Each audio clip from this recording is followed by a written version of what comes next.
Hi everyone, I'm Everett and welcome to my art channel. In this video, I've recorded the process of producing an on-plein air watercolor painting during a recent camping trip. It was definitely a worthwhile exercise and I've learned a lot from it, and I'll be talking about the differences in process that I've had to follow compared to working at home in my studio.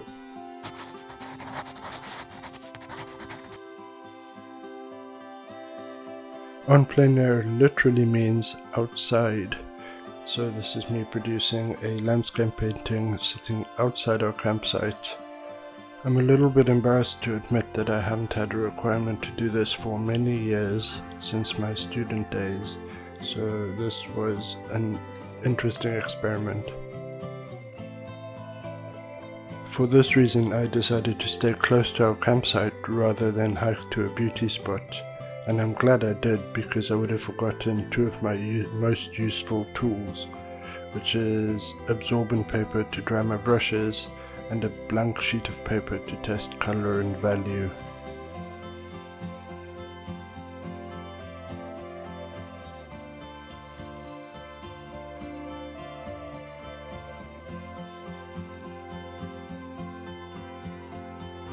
The biggest difference when working from life compared to photographic reference is that our eyes don't actually see the way that a lens records a scene.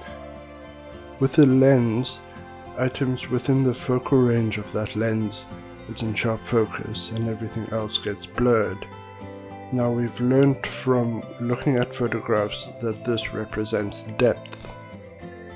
The human eye works differently. It focuses on whichever item you're looking at that depth, and then uses the triangulation from your two eyes to create the perception of depth.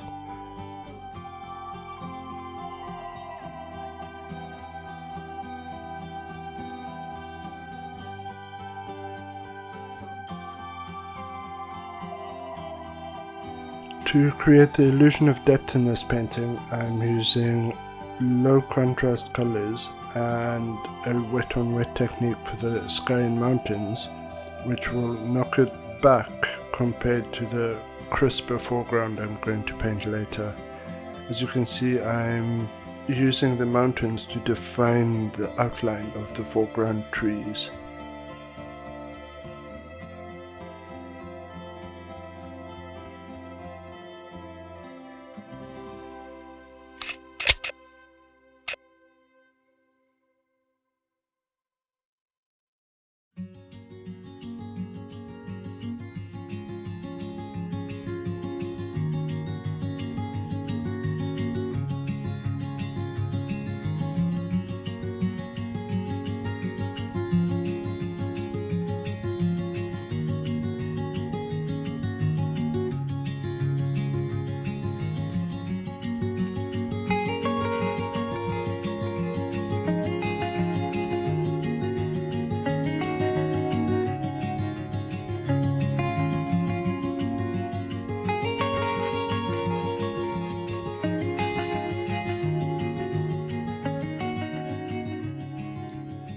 The most challenging and most critical part of this painting, because it doesn't have a single focal point, was always going to be to create a distinctly different character for each of the trees in the foreground.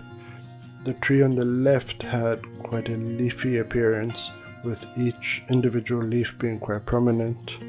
The tree in the middle had quite bulbous clusters of leaves, almost like a giant broccoli. The tree on the right had very distinctive branches with clusters of leaves at the end of them, and the willows were already distinctly different with their hanging leaves. You'll see that I'm using slightly bolder colors for the trees than I used for the mountain. This already pulls them forward slightly. Later I'll come back and darken them some more to create even more depth.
foreground, you'll notice that I'm using very sharp edges and high contrast colors to pull that out in front.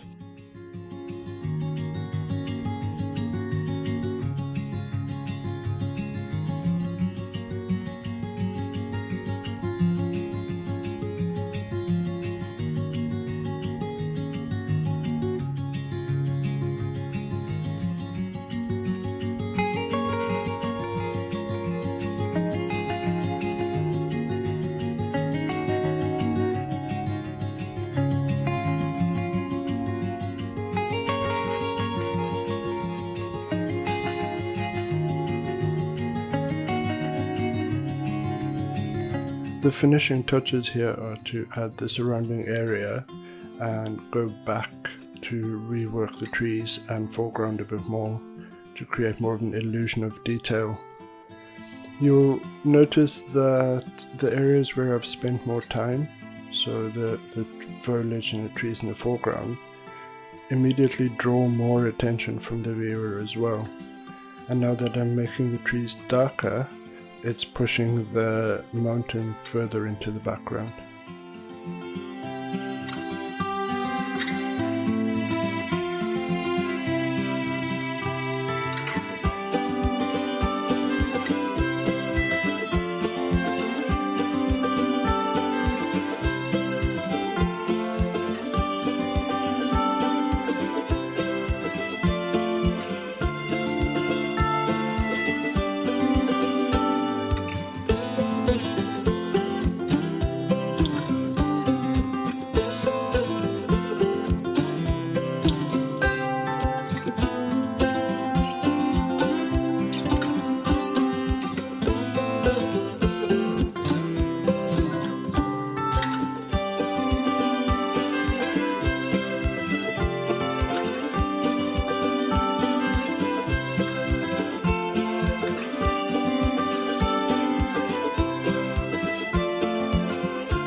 It's always very satisfying to pull the tape off and reveal the sharp edge at the end of the process.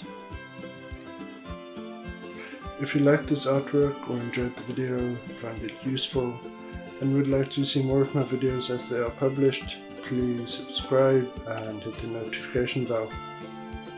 Until next time, stay creative.